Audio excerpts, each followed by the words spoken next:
늙은 아비의 혼인을 막으러 관아까지 찾아오다니. 그것도 모자라서 죄 없는 과부의 주막을 뺏어달라 청하다니.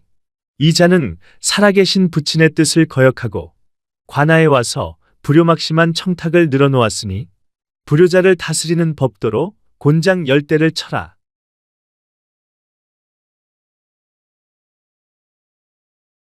제1장 주막의 과수댁. 봄비가 보슬보슬 내리던 어느 날 오후, 한양 외곽에 있는 강변 주막 앞에 웬 풍채 좋은 갓쟁이 하나가 말에서 내렸다. 여보시오, 안에 누구 있소? 문을 밀고 들어선 이는 다름 아닌 용인고을에서 제법 이름 날리는 김진사. 나이 62에 머리는 반백이지만 눈빛만큼은 여느 청년 못지않게 반짝였다. 김진사는 호라비 신세가 된 지 벌써 10년째였다. 어서 오십시오. 나으리. 주렴 너머에서 목소리가 들리더니 치마폭을 탁탁 털며 나오는 사람이 있었으니 바로 이 집 주인 홍가부였다. 50 중반의 나이에도 볼에는 홍조가 가시지 않았고 손발을 부지런히 움직였으며 웃을 때 눈가에 잡히는 잔주름이 오히려 사람을 편안하게 만드는 그런 여인이었다. 남편을 먼저 보낸 지 7해 혼자 주막을 꾸리며 억척스럽게 살고 있었다. 비에 젖으셨네요. 얼른 안으로 드시지요. 진사는 자리에 앉으며 슬쩍 그녀를 훔쳐봤다. 아주머니가 이 집 주인이신가? 막걸리 한 사발 주시게. 예, 금방 가져다 드릴게요. 홍과부가 막걸리 사발을 탁자에 놓는 순간 진사는 본의 아니게 그녀의 손을 살짝 건드렸다. 둘 다 순간 굳었다가 서로 민망해서 눈을 피했다. 순간 진사의 귀가 빨개졌다. 앞치마에 손을 닦으며 과수댁도 얼른 뒤로 물러섰다. 그날 진사는 막걸리를 3사발이나 마셨다. 안주도 별로 없는데 김진사는 다음 날 또 왔다. 그 다음 날에도 왔다. 일주일째 개근하던 날, 주막 단골 할아버지가 진사 옆에 앉아 소곤거렸다. 나으리, 이 동네 사시오? 김진사의 귀가 빨개졌다. 아니, 그냥 지나가는 길에. 며칠째 같은 자리에서 같은 방향을 보고 계시던데요. 대답이 궁한 진사가 쿨럭쿨럭하고 기침했다. 제2장 아들 부부에게 들키다. 어느 날 아들 명석이 부친에게 물었다. 아버지, 요즘 어딜 그래 다니십니까? 봄바람이 좋더구나. 봄바람을 강변 주막에서 쐬십니까?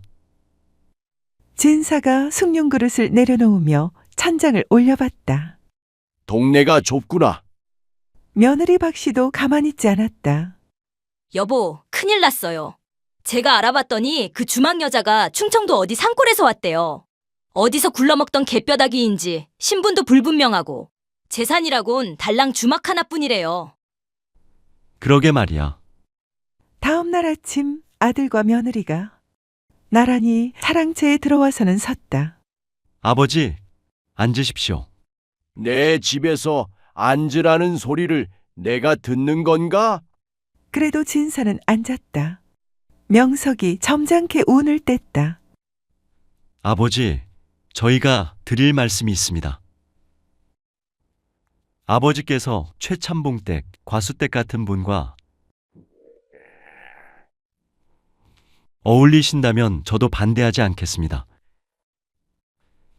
하지만 주막 여인이라니 신분이 너무 다르지 않습니까? 옆에 있던 며느리가 거들었다. 아버님, 집안 체면이 말이 아닙니다. 그러고 만약 그 여자가 이 집안에 들어오면 우리 집 재산은 어찌 되는 건지요? 진사가 번쩍 눈을 떴다. 재산? 내 재산 걱정을 하는 게냐? 아니면 나를 걱정하는 게냐? 그야 아버님을 걱정하는 것이지요. 며느리의 말이 끝나자 자리에서 일어나 갓을 고쳤었다. 잠깐 바람 좀 쐬고 오마. 그리고 향한 곳은 강변 주막집이었다. 제3장 장애물 뛰어넘기. 첫 번째 장애물, 돈 자랑하는 동네 영감의 등장. 하필이면 이때 엄별감이 주막에 나타났다. 60살의 재산도 있고 아직 정정한 엄별감은 오래전부터 홍과부의 주막에 드나들던 인물이었다. 그는 과부 눈에 들려고 많은 공을 들이고 있었다. 과부댁, 내 이번에 한양서 귀한 비단을 가져왔소이다. 받아두시오. 아이고, 별감 어르신. 이런 걸 왜 가져오셨어요? 받을 수가 없어요. 허허, 사양마시오. 그리고 내가 다음 달에 좋은 날을 잡아. 바로 이때 문이 열리며 진사가 들어섰다. 두 늙은 남자의 눈이 공중에서 마주쳤다. 툭 하고 시선이 부딪혔다. 별감이 희죽 웃으며 말했다. 진사 어르신도 오셨소. 우리 과부댁 막걸리가 맛있긴 하지요. 우리 과부댁 진사가 눈썹을 슬쩍 치켜들었다. 그날 이후 두 사람은 주막에서 은근한 신경전을 벌이기 시작했다. 별감이 안주를 시키면 진사는 더 비싼 안주를 시키고, 별감이 막걸리 2사발을 마시면 진사는 3사발을 마셨다. 두 노인의 경쟁을 지켜보며 입을 가리고 웃음을 참는 홍과부. 눈가에 깊은 웃음 주름이 잡히고 눈빛이 반짝인다. 두 번째 장애물, 며느리의 오지랖. 며느리 박씨는 가만히 있을 성격이 아니었다. 그녀는 은밀한 작전을 세웠다. 친정 사촌 오라비의 딸, 22살의 신선하고 야무진 아가씨를 집으로 불러들인 것이다. 아버님, 제 친정 쪽 아가씨인데 얼마나 어질고 성품이 훌륭한지요. 김진사가 그게 나하고 무슨 관계가 있느냐는 듯이 바라보았다. 그러거나 말거나 며느리가 말을 계속했다. 아직 원처를 못 구했답니다. 나이 차이가 좀 나지만 젊은 아가씨가 아버님을 행복하게 해드릴 수 있지 않겠습니까? 진사가 그 아가씨를 한번 쳐다봤다. 아가씨는 당황해서 고개를 숙이고 있었다. 진사가 물었다. 아가씨가 원해서 온 게냐? 그건 저 아가씨를 당장 댁으로 돌려보내라. 무슨 마른 하늘에 날벼락 맞을 짓을 하느냐? 며느리의 작전은 실패였다. 세 번째 장애물, 아들 관아의 문을 두드리다. 젊은 부부는 밤새 머리를 맞댔다. 여보, 이러다간 정말 그 과부가 우리 집에 들어오겠어요. 그러게 아버지가 생각보다 완강하시니 방법이 없을까요? 곰곰이 머리를 굴리고 있던 명석이 무릎을 탁 쳤다. 있다. 원님이 계시잖소. 고을원은 부친 김진사와는 젊은 시절부터 막역한 사이였다. 같이 과거 공부도 하고 같이 낙방도 하고 같이 술도 마셨던 40년 지기 친구. 명석은 이 어른이라면 아버지를 설득할 수 있을 거로 생각했다. 원님께서 아버지를 말려주신다면 거기다 그 주막도 행실이 수상하다는 이유로 혼주를 내주신다면 일이 해결되지 않겠소? 며느리 박씨의 눈이 반짝였다. 오호, 여보, 그거 좋겠는데요? 얼른 가보세요. 다음 날 이른 아침 명석은 깔끔하게 차려입고 관아로 향했다. 마음속으로는 이미 이긴 것처럼 으쓱한 기분이었다. 관아 마당에 들어서자 문지기가 안내했고 동원에 앉아있던 원님이 명석을 맞았다. 나이 60에 눈매가 날카롭지만 평소엔 온화한 분이었다. 오, 명석이 왔구나. 어인일이냐? 명석이 예를 갖추고 꿇어앉아 조심스럽게 입을 열었다. 다름이 아니오라. 아버지 때문에 왔습니다. 진사 어른이 어디 편찮으시냐? 아니, 그게 아니라 아버지께서 요즘 강변 주막을 자꾸 드나드시며 그 집 과부에게 홀리셨습니다. 친구분으로서 아버지를 한번 말려주시고 아울러 그 주막 여인도 행실이 불량하다 하여 영업을 못하게 해주신다면 원님은 잠자코 듣고 있었다. 명석이 목소리를 낮추며 덧붙였다. 그러면 아버지도 자연스럽게 발길을 끊으실 것이고 저희 집안 체면도 지킬 수 있을 것입니다. 원님만 믿습니다. 말을 마치고 명석이 고개를 들었다. 원님의 표정이 조금 묘하게 굳어 있었다. 명서가 예, 원님. 네가 방금 한 말을 내가 제대로 들은 것이냐? 내 아버지가 좋아하는 사람이 있는데 나더러 그것을 막아달라고. 게다가 그 과수댁을 모함하여 그녀의 생계를 빼앗으라고. 네가 사서오경을 읽은 선비가 맞느냐? 명석이 순간 움찔했다.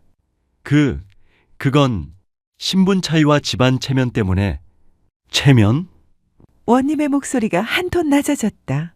자네, 내가 자네 부친을 얼마나 오래 알았는지 알고 있지 않느냐? 그 어른이 자네 어미를 먼저 보내고 얼마나 쓸쓸하게 지내셨는지도 나는 알고 있어. 이제 겨우 웃음을 되찾으셨다는 소문을 듣고 내가 얼마나 기뻤는지 알기나 하느냐? 하지만 원님, 닥쳐라! 동원이 쩌렁쩌렁 울렸다. 명석의 어깨가 움츠러들었다. 아비가 살아계신데 그 아비의 행복을 막으러 관아까지 찾아오다니! 그것도 모자라서 죄 없는 과부의 주막을 뺏어달라 청하다니! 이것이 자식된 도리냐 이놈아? 원님, 잠깐만요. 여봐라. 포졸들이 우르르 몰려들어왔다. 이자가 살아계신 부친의 뜻을 거역하고 관아에 와서 불효막심한 청탁을 늘어놓았으니 불효자 다스리는 법도로 곤장 10대를 쳐라. 예!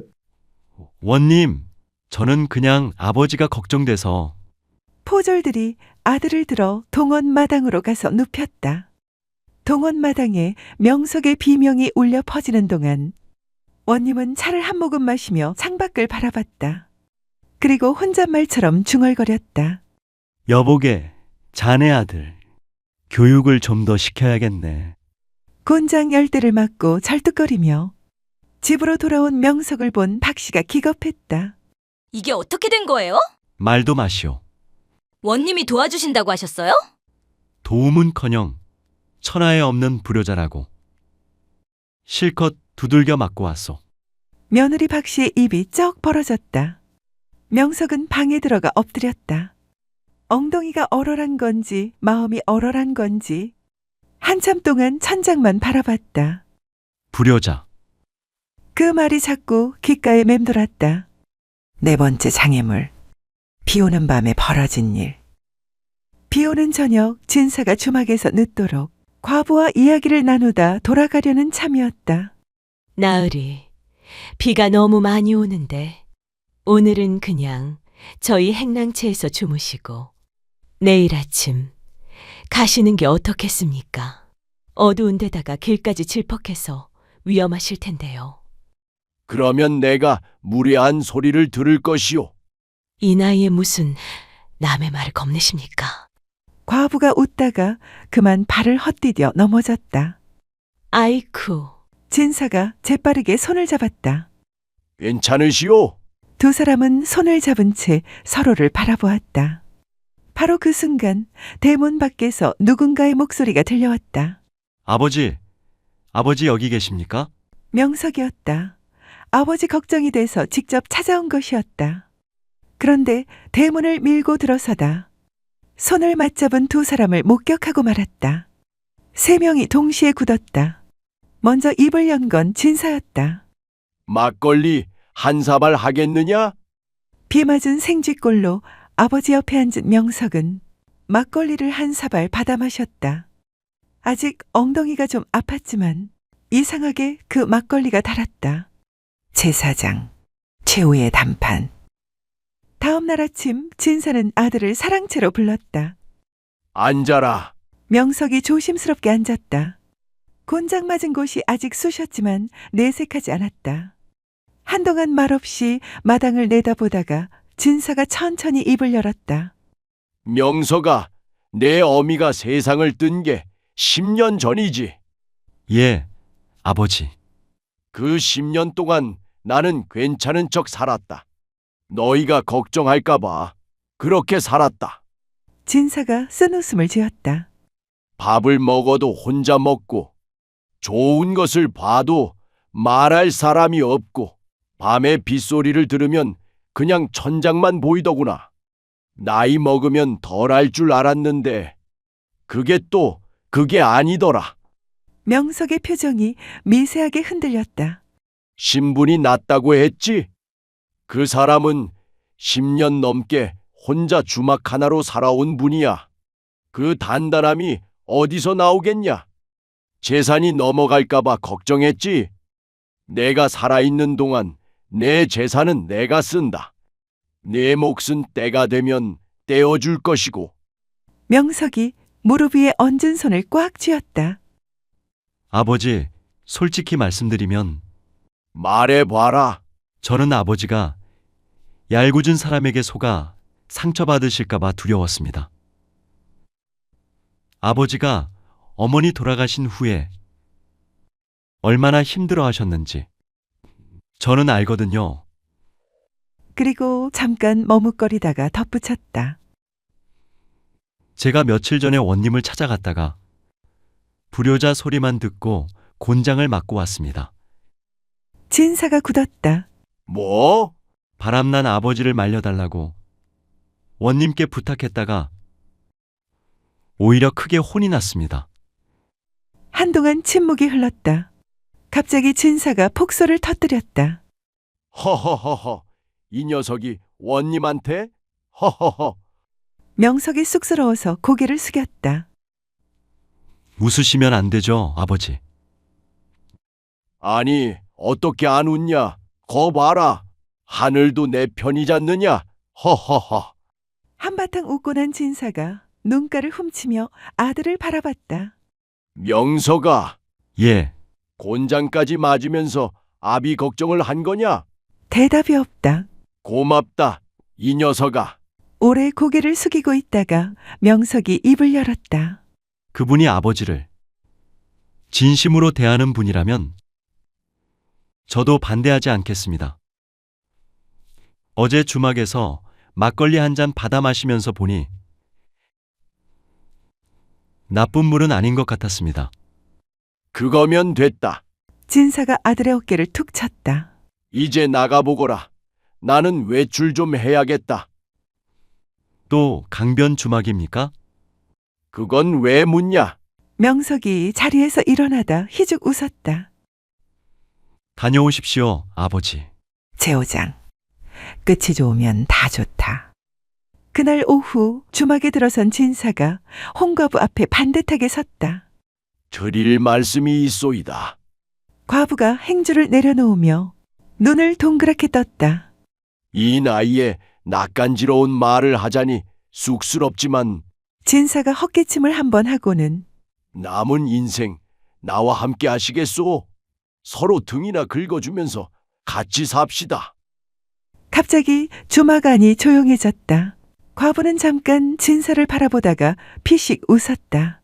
진사 나으리, 저는 주막에서 일하는 여인입니다.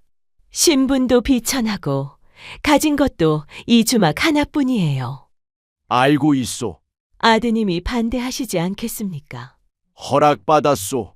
그래도 제가 들어가면 집안의 일가 어른들이 뭐라 하실 텐데. 내가 그분들 상대는 할 수 있소. 과부가 앞치마로 손을 닦으며 잠시 창밖을 바라봤다. 봄볕이 마당에 가득했다. 저는 이 주막이 너무 정들어서요. 주막도 같이 가져가면 되지 않소. 관리할 사람만 두고. 과부가 손수건으로 눈가를 닦으며 고개를 끄덕였다. 알겠습니다, 나으리. 그해 가을 강변 주막 앞에 붉은 댕기가 걸렸다. 작은 홀레였지만 동네 사람들이 제법 모였다. 명석은 어색한 얼굴로 서 있었고 며느리 박씨는 뾰로통했다. 원님은 초대받았다. 원은 진사 옆에 나란히 앉아 흐뭇하게 막걸리를 들이켰다.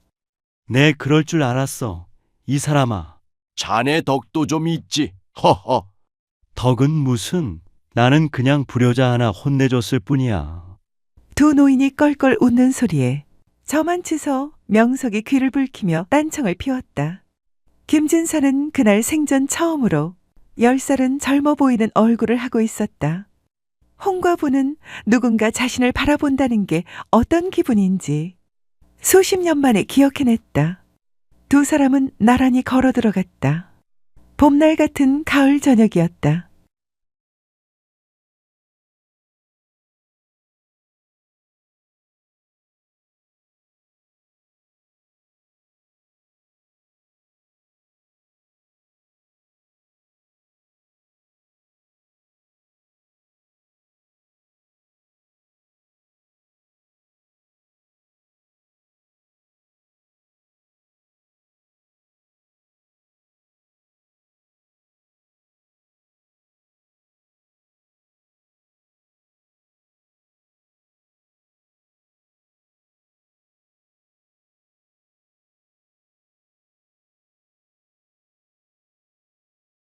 지난봄 수해 때 구휼미가 백성에게 닿지 않은 것은 사실이 아닙니까? 죽은 자는 맹세가 필요 없지. 구독과 좋아요 그리고 알람 설정 부탁드립니다. 재미있고도 좋은 글로 보답하겠습니다. 내 이놈, 내 놈이 오늘 밤 여기서 없어지면 이 일은 영영 붙이는 거야. 갑자기 들리는 굵고 낮은 목소리에 놀란 분이는 담 뒤에 바짝 붙어 숨을 삼켰다. 아버지의 심부름으로 관아 근처 창고에 문서를 갖다 놓고 돌아오던 길이었다. 횃불빛에 드러난 얼굴. 이 고을에서 모르는 사람이 없는 최참봉이었다. 땅도 많고 종도 많고 현감도 그의 눈치를 본다는 바로 그 최참봉. 그 앞에 무릎 꿇린 젊은 사내가 있었다. 분이가 아는 얼굴이었다. 고을 서당에서 아이들을 가르치는 젊은 선비 박훈장이었다. 참봉어른, 소인은 다만 사실을 말했을 뿐입니다.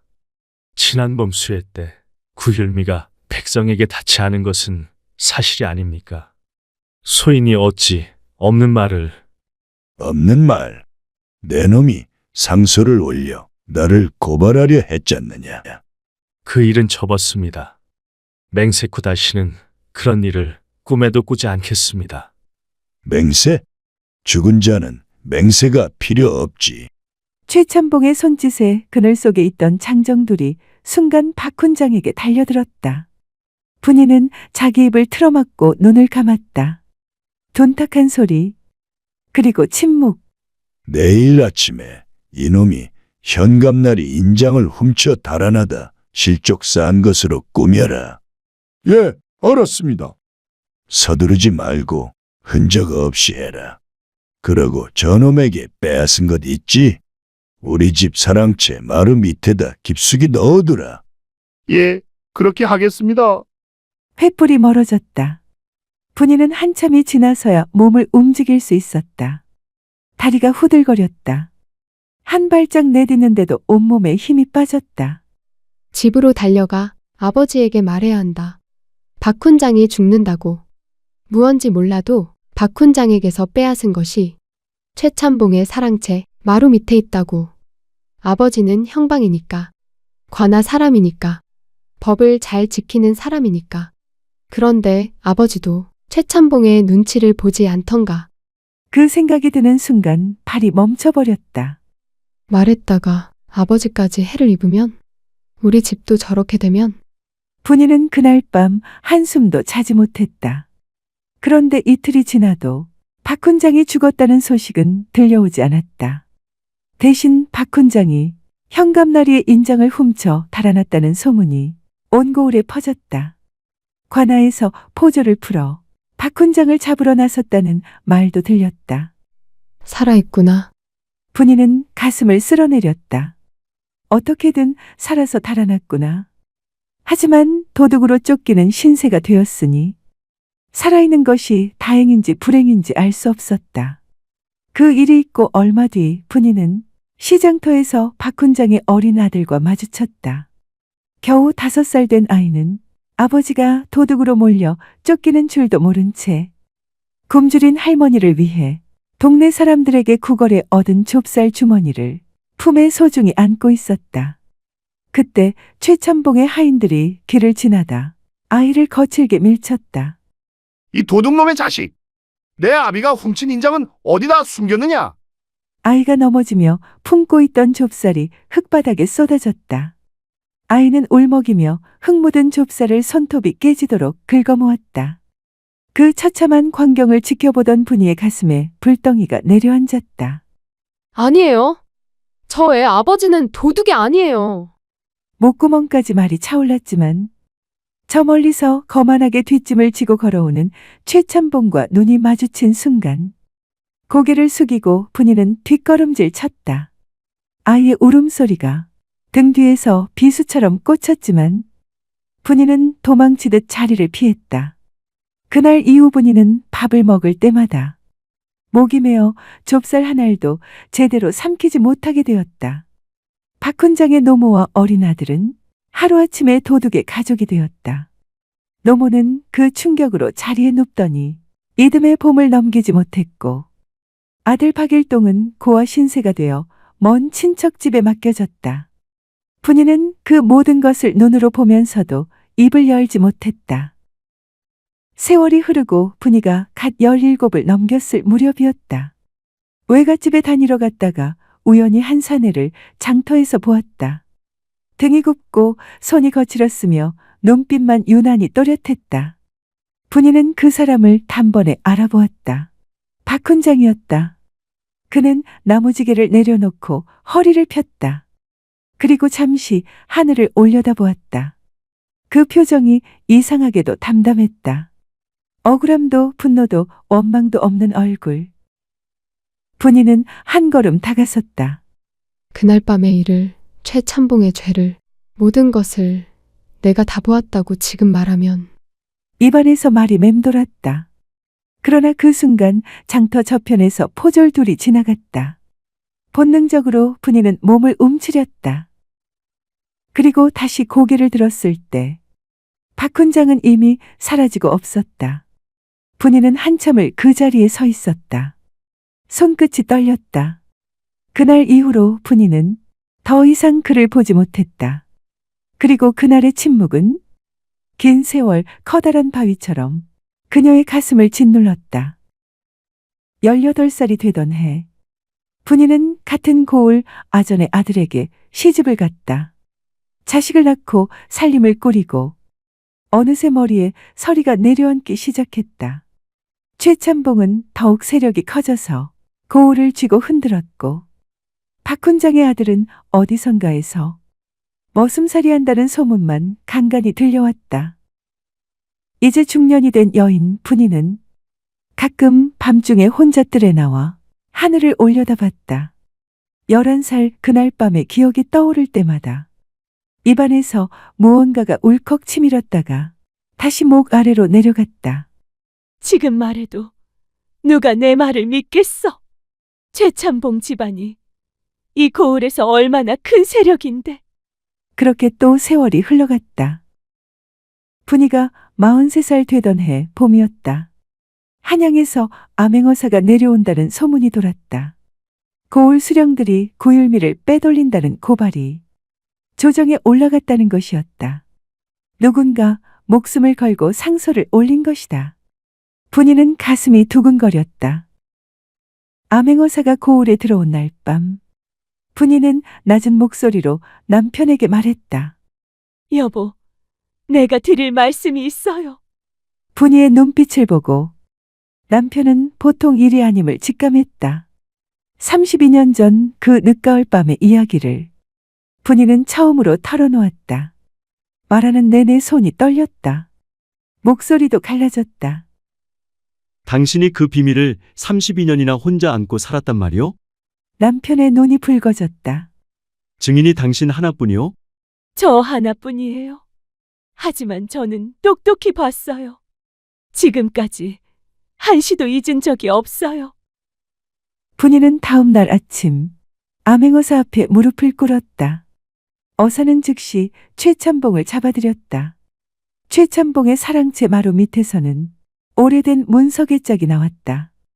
그 안에는 30여 년 전 박훈장이 조정에 올리려 했던 구율미 횡령의 증거가 고스란히 들어있었다. 최참봉이 빼앗아 감춰두었던 것이었다. 박훈장의 행방을 수소문하자 놀라운 일이 밝혀졌다. 그는 죽지 않았다. 이름을 바꾸고 대결이 떨어진 북쪽 고을에서 훈장 노릇을 하며 혼자 살고 있었다. 그리고 30여 년 만에 그가 올린 상소가 이번 암행의 발단이었다. 박훈장은 노쇠했지만 아직 정신이 살아있었다. 끝내 포기하지 않은 채 죽음을 각오하고 다시 붓을 들었던 것이다. 박훈장의 누명이 공식적으로 벗겨지던 날, 고을 사람들이 모두 관아마당에 모여들었다. 한쪽 구석에 낯선 중년 사내가 서 있었다. 머슴살이로 굳어진 손, 때 묻은 도포, 박훈장의 아들이었다. 누군가 그에게도 이 소식을 전했던 것이다.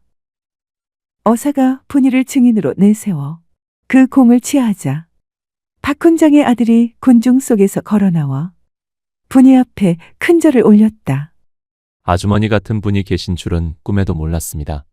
그 절을 받으며 분이는 32년 동안 모갈에 고였던 것이 한꺼번에 눈으로 쏟아졌다. 늦어서 미안합니다. 더 일찍 용기를 내야 했는데. 고향으로 돌아온 박훈장은 32년 만에 아들과 회우했다. 아들은 이듬해 비로소 과거 공부를 시작할 수 있었다. 아버지가 도둑의 오명을 쓰고 있어서 과거 응시 자격 자체가 없었던 것이다. 최찬봉은 멀리 귀향을 갔고 고을에는 오랜만에 봄이 찾아왔다. 2년 후 박훈장의 아들이 과거에 급제했다는 소식이 들려왔다. 분이의 남편이 그 소식을 들고 뛰어왔다. 여보 들었소? 박서방이 급제했다오. 세상에 39의 나이였다. 마당에서 빨래를 걷다 말고 분이는 하늘을 올려다봤다. 그날 밤 담 뒤에서 숨을 죽이던 아이가 생각났다. 그래요. 참 잘 됐네요. 짧은 한마디였지만 그 한마디 안에 32년의 세월이 들어있었다. 소쿨극장입니다. 이 이야기는 조선시대 구휼미 횡령과 무고를 다룬 실록의 기록들에서 영감을 받아 창작한 것입니다. 고맙습니다. 다음에 만날 때까지 건강하시기를 기원합니다.